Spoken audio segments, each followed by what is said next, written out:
Acompáñenos a tener una mirada cercana a los temas relevantes. A partir de este momento, hacemos Zoom.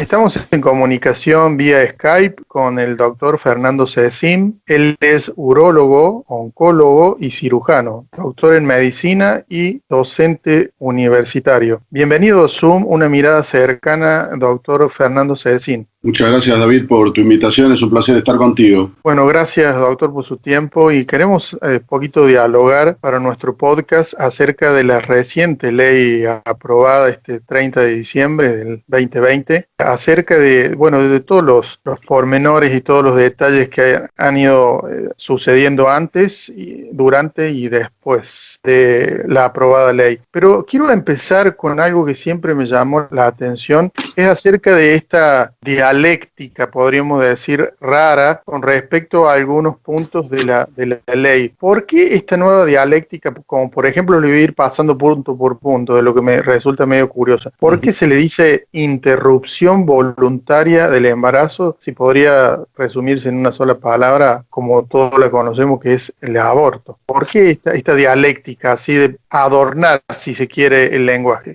Sí, eso es lo que históricamente ves en los distintos países en los cuales se ha legalizado el aborto. Siempre se apelan a eufemismos, se apelan a términos que edulcoran lo que realmente significa la palabra. Entonces tratan de hacerlo socialmente más apetecible. Entonces, por ejemplo, y así te puedo dar 20.000 ejemplos.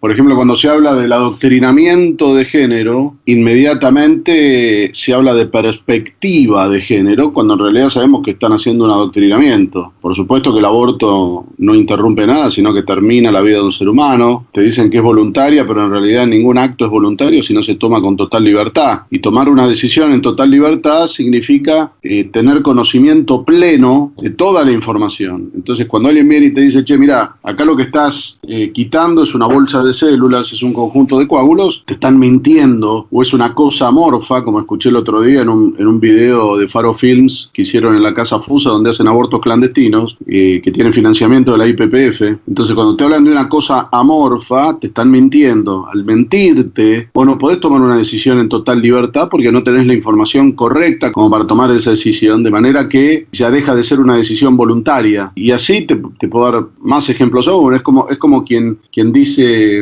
el daño colateral en una guerra, cuando se matan civiles, qué sé yo. Hay muchos ejemplos, y el aborto es uno de los ejemplos clásicos en la cual literalmente se descuartiza un niño en el seno de su madre. Sin embargo, estamos hablando acá de es un conjunto de coágulos, toda una sarta de mentiras que hacen que algo que es catastrófico busque ser aprobado socialmente con una serie de términos inventados, lo que se llaman eufemismos. Exacto. Yo, por ejemplo, le añadiría otro, como por ejemplo, leyendo la ley, dice en un punto, y de personas con otras identidades de género con capacidad de gestar. Yo que sepa, la única que gesta, la única que puede concebir es una mujer. No sé por qué tanta vuelta ¿o no? No, bueno, acá lo que se busca en esa terminología es quedar bien con un sector, una minoría de la sociedad que puede tener algún trastorno en la identidad de género, pero que sí tiene mucha fuerza de lobby y que sí tiene financiamiento. Vos fijate que en la época del macrismo la Argentina recibió un préstamo de $200 millones para desarrollar políticas de género. Bueno, todo ese dinero, que nadie sabe a dónde va a parar, tiene que ver con estas estupideces, y como vos bien decís, acá la única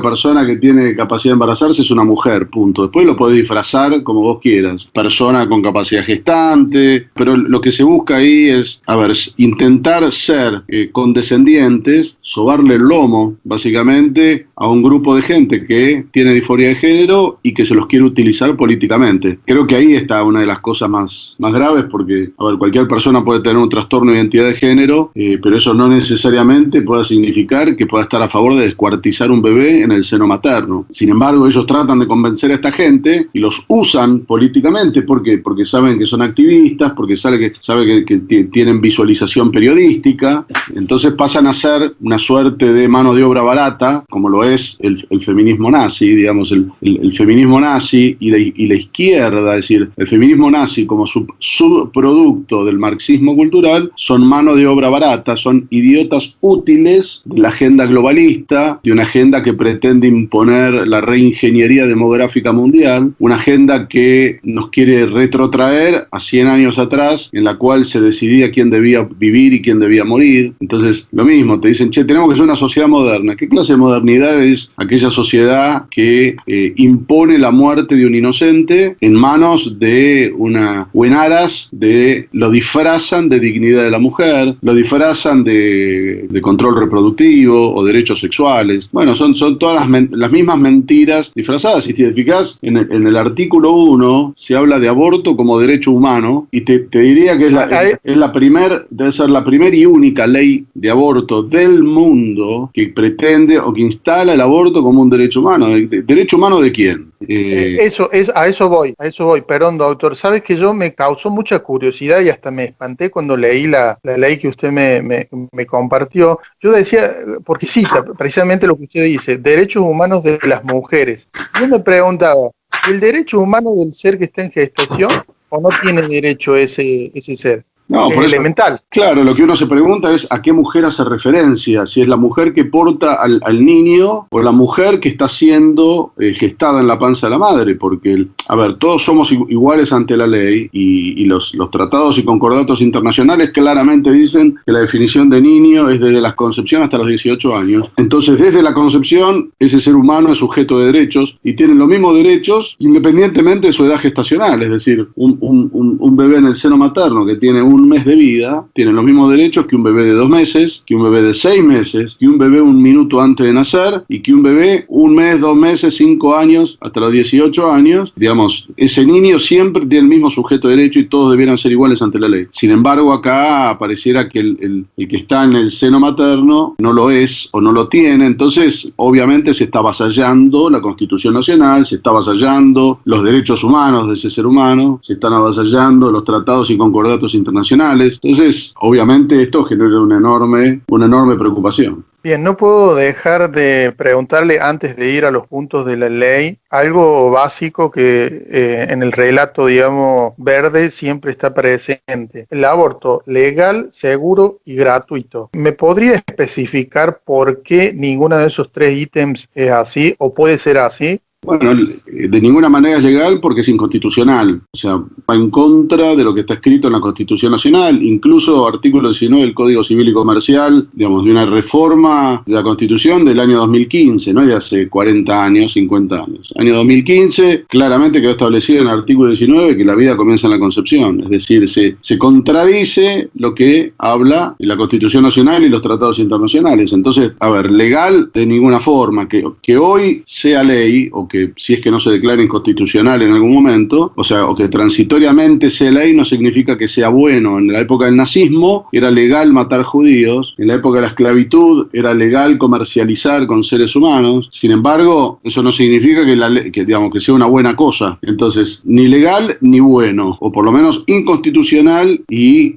genocida. En segundo lugar, cuando hablamos de que es gratuito, de ninguna manera es así, porque que no sea arancelado no significa que sea gratis. Esto lo pagamos entre todos, estemos o no estemos de acuerdo con la muerte de argentinos inocentes en manos de argentinos por primera vez en del regreso a la democracia. Entonces, y te puedo dar múltiples ejemplos como esto se transmite o se transfiere a las alícuotas de las obras sociales, a las cargas impositivas de la gente. Yo tengo copia, por ejemplo, me mandaron hace un tiempo la copia de una persona que tiene una casa en Villa Gesell, y dentro del detalle de los impuestos impuestos que paga esta persona, hay uno que dice adquisición de un tomógrafo. ¿Qué significa esto? Y se lo cobran en 12 cuotas. En otras palabras, los gastos sanitarios, aunque de sanitario matar un bebé no tiene nada, pero bueno, los gastos bajo el ala sanitaria, tarde o temprano se transfieren a la sociedad. Entonces, a través de impuestos, metiéndole la mano en el bolsillo a los jubilados, vos fijate que en menos de 24 horas se votaron 2 leyes genocidas, que fue la ley de movilidad jubilatoria, es decir, le mete la mano en el bolsillo a los jubilados, lo cual técnicamente es lo mismo que matarlos, pues si el jubilado no tiene dinero para comprar remedios, para alimentarse, para vestirse, es lo mismo que matarlos, y al día siguiente la ley genocida del aborto. Entonces, de ninguna manera esto es gratuito, y el costo social, el costo demográfico, el costo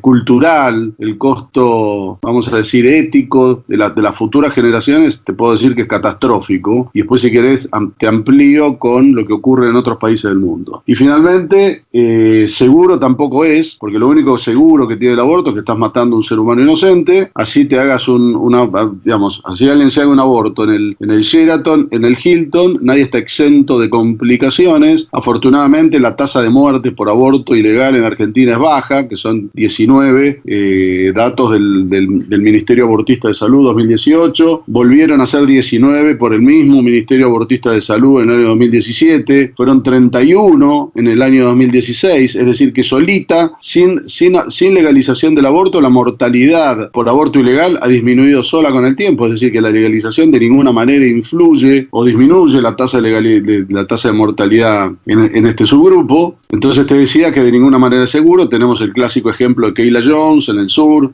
año 2017, se fue a hacer un aborto no punible, es decir, dentro de lo que sería el marco de la ley, y lamentablemente la joven se murió. Ahora, si no te mata el aborto, que es poco probable que lo haga, sí te deja secuelas que pueden ser de por vida. Y cuando te digo secuelas de por vida, van desde toda clase de trauma psíquico, 7, 8 de cada 10 hacen el trauma posaborto, caracterizado por trastornos de ansiedad, más consultas psiquiátricas, más consumo de psicofármacos, adicción a drogas, adicción a alcohol, más probabilidad de accidentes, más probabilidad de intentos de suicidio, más muertes por suicidio mismo, y estas muertes, cuidado, porque no están consideradas dentro de lo que es las estadísticas de muerte por aborto, y además sabiendo que en un país como el nuestro, y en muchas partes del mundo pasa lo mismo, la principal causa de muerte en mujeres entre 20 y 24 años es el suicidio. Entonces cuando uno le está metiendo el aborto legal, lo que está haciendo está fomentando, además está incrementando indirecta o indirectamente las tasas de suicidio en ese grupo etario, también sabiendo que es el grupo etario que más abortos se hace, entre los 20 y los 24 años. Entonces de ninguna manera es seguro, y esto genera realmente, mira, todo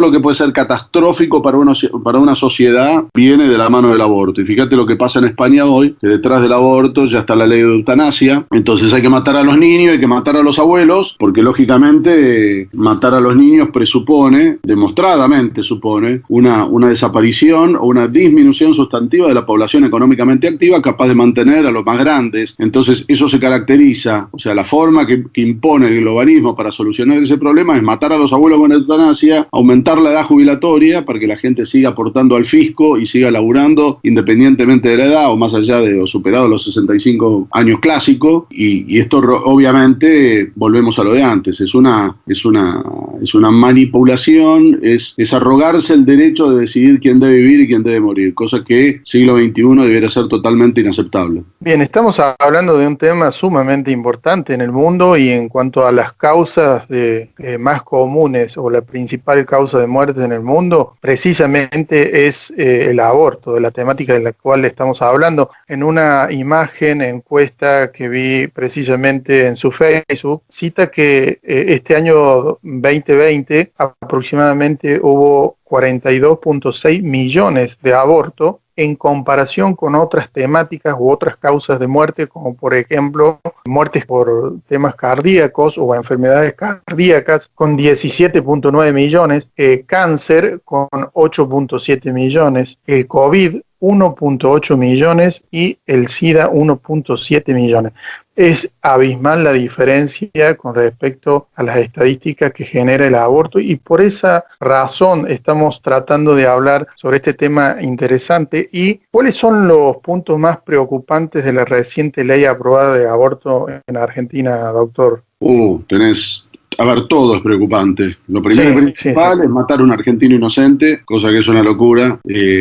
Una ley también disfrazada, porque te dicen que es aborto libre solamente hasta la semana 14, pero uno puede matar a ese niño hasta un minuto antes de nacer con causales que son indemostrables, causales que el Estado no exige demostrar, causales que son totalmente ambiguas, como por ejemplo peligro para la salud física, psíquico-social. Es decir, una madre que no tiene dinero, ya de por sí eso pone en peligro su salud social, entonces eso permitiría matar al bebé hasta un minuto antes de nacer. La salud psíquica, bueno, si estoy estresado, si el embarazo me genera un problema psíquico, un estrés o de depresión o lo que sea, esto pone en peligro mi salud psíquica, entonces esto me permite matar al niño hasta un minuto antes de nacer. Se puede inventar totalmente la causal violación. ¿Por qué te digo que se puede inventar? Porque solamente hay que firmar lo que se llama una declaración jurada, que es un papel, el mismo papel que todos firmamos, no sé, cuando te dicen, che, flaco, estuviste en contacto con alguien que tuvo coronavirus y vos le escribís no, un papel que después obviamente, o sea, que a nadie le importa, simplemente hay que ir y firmarlo. El Estado no exige denunciar la situación de abuso o violación, no exige demostrar, matar al bebé es quitar la evidencia del delito. Entonces lo que se está haciendo en última instancia es amparar y proteger a los violadores. ¿Por qué? Porque el Estado, en forma no arancelada, le está resolviendo el problema más importante que tiene el violador, que es dejar embarazada a la víctima, ¿no? Y de esta manera parece que ellos pretenden solucionarlo.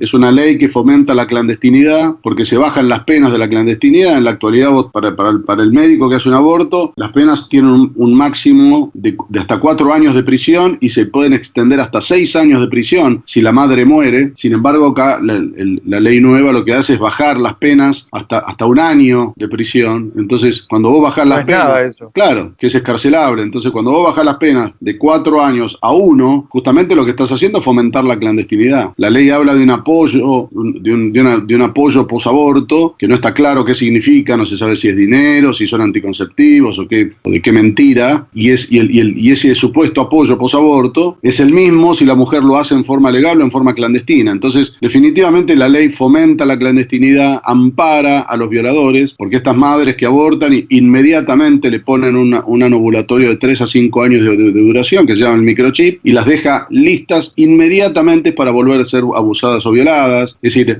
se pretende reemplazar la ausencia del Estado con una ley de muerte. Es decir, si el Estado está ausente para prevenir o para quitar o para encarcelar a los violadores, que por el contrario los mandan a la casa con prisión domiciliaria, es decir, están haciendo todo lo contrario, entonces justamente lo están fomentando. Y si vos te fijás la marcha verde el día de la votación del 29, decime si viste algún cartel pidiendo o solicitando el regreso de los violadores a las cárceles. Simplemente lo único que les importa es imponer una ley de muerte, una ley de una ideología. Exacto. Entonces, y por supuesto, la ley tiene muchas más aristas, tiene que ver con el avasallo a la objeción de conciencia de los médicos, porque pretende hacernos cómplice. Es tremendamente maliciosa, porque en su artículo 12 instala el aborto como derecho en las escuelas, independientemente del ideario escolar, del ideario institucional. Es decir, en una escuela religiosa, alguien tiene que, la ley obliga a estas instituciones a enseñarle a los chicos que el aborto es un derecho, que es un derecho de la mujer matar a un bebé inocente en su seno. Esto en su último artículo 20, amplía,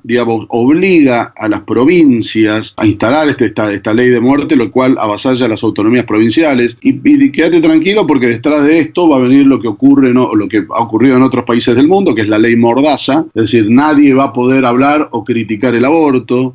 Van a venir leyes que van a incrementar, que van a ir por más, como lo hemos visto en Francia, lo hemos visto en Canadá. Incluso ya se habla de los turismos de salud, supuestamente de salud a la Argentina, donde la gente de otros países va a poder venir a hacerse libremente un aborto, y que por supuesto lo pagaremos entre todos, ¿no? Médicos por la Vida dice: estudiamos para salvar, no para matar. El abortismo nunca logrará movilizar miles de médicos en defensa de la vida en todo el país. Y por otro lado también dice: no cuenten con nosotros para matar a argentinos. ¿Cree ¿cree usted que podría haber una persecución y presión a los médicos que se nieguen a realizar un aborto en Argentina? ¿Ese tipo de médicos podría pasar a una lista negra del Estado? No, a ver, no es que yo lo crea, eso ya existe hoy. Hace muy poco salió una publicidad de del hospital de Calafate solicitando médicos, y entre los médicos decía toco ginecólogos, y entre paréntesis ponían que no sean objetores de conciencia. Entonces ya empezamos con las discriminaciones. En segundo lugar, cuando a vos te obligan a inscribirte en una lista de objetores de conciencia, lo que están haciendo es identificando a aquellas personas que están en contra del aborto. Entonces, a ver, ¿qué capacidad van a tener esas personas de competir para cargos hospitalarios o para cargos de jefe de servicio o para hacer carrera hospitalaria si son objetores de conciencia? Es como que vos agarres a un testigo de Jehová y le obligues a decir que es un testigo de Jehová, y de pronto hay un concurso para un servicio de hematología, de transfusión de sangre, y entonces nunca se lo van a dar a un testigo de Jehová, digamos. Esto que suena un poco ridículo y exagerado, acá pasa exactamente lo mismo. De hecho, digamos, información personal que yo he tenido, digamos que el ministro de Salud de la provincia de Buenos Aires se ha reunido con los secretarios de salud de los distintos municipios y les bajó línea a todos y decía, muchachos, acá si ustedes quieren ser secretarios de salud, ustedes no pueden ser objetores de conciencia. ¿Por qué? Y porque ustedes tienen que coordinar absolutamente todas las actividades y llevar adelante esto que ahora lamentablemente está dentro del marco de la ley. Entonces, esto genera listas negras, esto genera presiones. Hace poco ha renunciado un médico que trabajaba en una maternidad de Florencio Varela, porque a este chico lo presionaban, o sea, el tipo literalmente ya estaba cansado que lo mandaran a hacer abortos de embarazadas de segundo y tercer trimestre. ¿Por qué? Porque él inicialmente le cambió figuritas, es decir, lo pusieron a cargo, lo pusieron de jefe de todas las salas periféricas del hospital, de las salas de atención primaria, y él, como tácitamente, a cambio de esto, se dedicaba a hacer abortos. Ahora, se ve que en la conciencia de este muchacho algo le hizo clic. ¿Por qué? Porque inicialmente eran abortos de primer trimestre, que se ve que para este hombre no le causaba demasiada mella. Sin embargo, con la aparición del aborto con misoprostol, empezaron a dejar de haber abortos quirúrgicos de primer trimestre, y entonces los abortos quirúrgicos pasaron a ser de segundo y tercer trimestre, que es lo que yo te digo, es literalmente descuartizar un chico dentro de la panza de la madre. Y el tipo podrido ya, que lo presionaran para matar esta clase de niños, renunció al cargo. Y esos son cargos que después van a ser ocupados por otras personas que por supuesto se van a bajar los pantalones y se van a dedicar a hacer abortos. Entonces la presión que están recibiendo los médicos es catastrófica, y de esto tengo muchísimos más ejemplos. Las listas negras son un hecho, y realmente, a ver,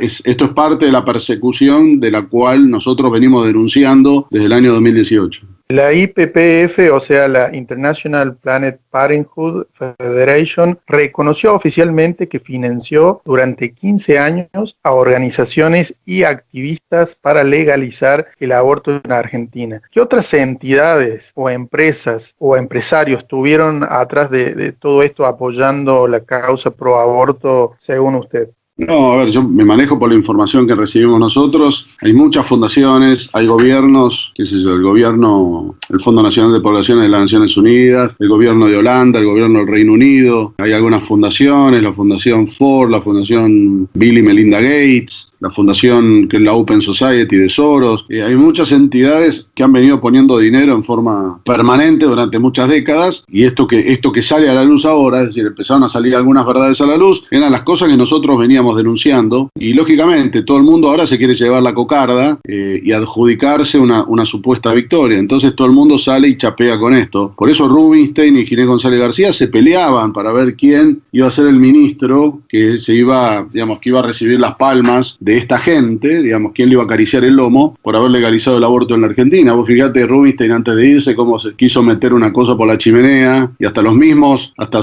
su propio gobierno abortista y genocida le tuvo que poner un coto porque lo había hecho en forma inconsulta y simplemente con el solo objetivo de llevarse, de sacar de esto básicamente un beneficio personal. Entonces es triste ver cómo todas estas fundaciones, que te vuelvo a insistir, vienen y o sea, le quieren demostrar al mundo que se lavan las manos en el río Jordán, y en realidad lo que están haciendo es financiar por debajo de la mesa una cultura de la muerte mundial, una reingeniería demográfica, la instalación de una ideología y por supuesto un negocio millonario. Nadie de estos estos tipos nadie pone dinero en algo que después esto no le va a volver, y un claro ejemplo es el aborto, ¿no? Un negocio trillonario de 3 o 4 vivos que por supuesto se encargan después de aceitar a los políticos de turno, y fíjense las publicaciones, como la IPPF le puso $20 millones a la campaña de Hillary Clinton cuando esta compitió con Donald Trump, como le puso $1.700.000 a Barack Obama durante su campaña, que la terminó ganando. Y por supuesto no sorprende que en su momento Hillary Clinton hizo un cierre de campaña, creo que fue en Filadelfia, donde lo hizo dentro de una clínica abortista. Y ahora la instrumentadora de todo esto, que es el demonio personificado, es esta señora Kamala Harris, que fue la persona que persiguió, fue la que fogoneó la persecución judicial a este hombre Dee Leiden, que fue el que hizo las cámaras ocultas, donde se dio a la luz que la IPPF comercializaba los bebés abortados. Y si te fijas, la ley recientemente votada, en ningún momento la ley especifica qué hacer con esos niños abortados, lo cual claramente deja la puerta entreabierta a su comercialización, a su compra-venta de los productos, de los órganos, el bebé entero, etcétera, ¿no? Hablando ya más políticamente, ¿por qué el apuro de tratar la ley del aborto sí o sí antes de fin de año? La respuesta corta es no lo sé. Lo que todos suponemos es que este tipo de mandatos que vienen desde afuera y que forman parte de una agenda internacional del establishment globalista son imposiciones. Entonces, cuando vos tenés un presidente que de patriota no tiene nada y se baja los pantalones, no le queda otra alternativa más que hacer lo que ellos le ordenan. Ahora, ¿qué habrá prometido a cambio de esto? ¿Qué le habrán prometido? ¿O qué le habrán ofrecido? Si la refinanciación de la deuda, si préstamos a futuro, vaya uno a saber, o su inmunidad jurídica, su inmunidad judicial. Y bueno, eso ya no te puedo dar la evidencia, pero claramente esto responde a una imposición que viene claramente del extranjero. Hubo censura y hasta discriminación en los medios de comunicación populares a aquellos que se manifestaron pro vida. ¿Por qué lo hacen? ¿Por qué ese freno? ¿Por qué esa persistencia de no dejar hablar libremente como el sector verde, como por ejemplo? Bueno, todos tenemos la sensación que los medios hegemónicos responden a la misma agenda. Si vos te fijás, a diferencia de lo que ocurrió en el 2018, donde evidentemente los medios hegemónicos no tenían tanta experiencia, esta vuelta prácticamente no hemos tenido la oportunidad de tener debates televisivos. ¿Por qué? Porque en los debates televisivos previos, honestamente, y lo digo con todo respeto, les llenamos la cara de dedos. Entonces, ellos no quieren que la gente conozca la verdad, ellos no quieren que la opinión pública conozca las mentiras escondidas detrás del relato y del discurso abortista, y fue por eso que tuvimos que apelar a las redes sociales. Sin embargo, fíjate ahora, como las redes sociales también censuran, que es lo que está pasando ahora con Trump en Estados Unidos, le cierran la cuenta de Twitter, de Facebook, la gente de Corazones Pro Vida, de Radio María Miami, donde ya ayer el Facebook le volvió a suspender su cuenta durante 30 días, que es la cuenta a través de la cual hacen programaciones semanales, justamente dando a conocer las verdades, sacando a la luz todas las verdades que tienen que ver con el daño y la catástrofe que significa el aborto, la ideología de género, el adoctrinamiento degenerado, la agenda globalista. Entonces, claramente los medios hegemónicos tienen un conflicto de interés tremendo. Los medios hegemónicos responden y se arrodillan frente a sus intereses de dinero, y bueno, es lo que nos toca vivir. Y por eso en otros países, ya te digo, la libertad de expresión está totalmente avasallada, está totalmente violada en manos de esta misma gente que impone esta agenda mundial. Creo que la única forma para saltear esa imposición de frenar nuestro mensaje pro vida va a ser que cada uno tenga su página web y pueda administrar sus mensajes sin que haya interrupciones o trabas de por medio. Doctor, valoramos mucho su tiempo. Muchas gracias por esta entrevista. Queremos saber si quiere agregar algo más antes de finalizar. No, simplemente el mensaje que a mí me gustaría darle a los colegas, a los profesionales de la salud, es que se hagan objetores de conciencia, a pesar que es una objeción de conciencia edulcorada, pero objeción de conciencia al fin. Así que sean objetores, sin médicos no hay abortos, y el llamado a la población general tenemos que redoblar el esfuerzo para salir a las calles, para manifestarnos, para reclamar en contra de este genocidio. Imagínate por un instante si fuésemos, aunque sea un cuarto de la población, 10 millones de personas manifestándonos en las calles en contra de esta basura, ¿a qué político se animaría a votar a favor de esta ley, sabiendo que a los políticos solamente les importa autoperpetuarse en su situación de poder y el dinero? Entonces hay que seguir batallando, hay que seguir luchando, acá no se rinde nadie, pero es clave redoblar el esfuerzo. El llamado a los docentes, el llamado a los padres, es blindar a nuestros hijos, blindar a los alumnos de esta basura ideológica. Es la única forma,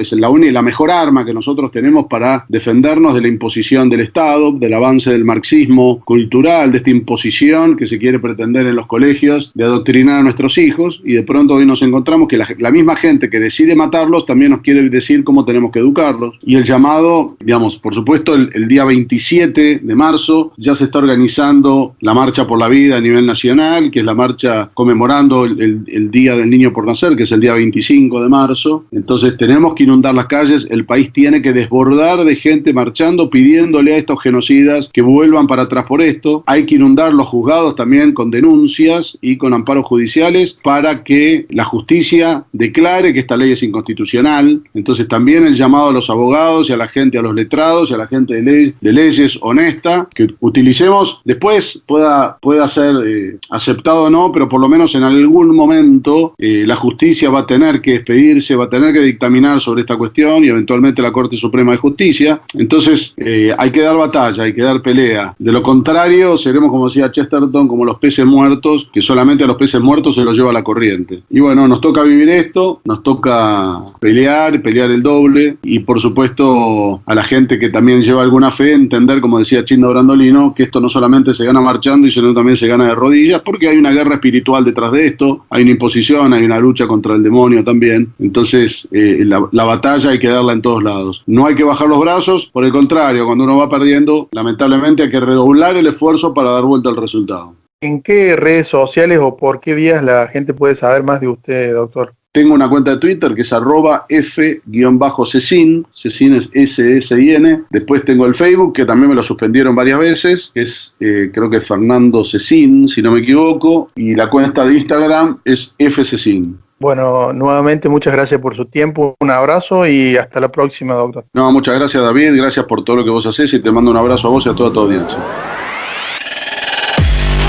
Hasta aquí, Zoom, una mirada cercana a los temas relevantes.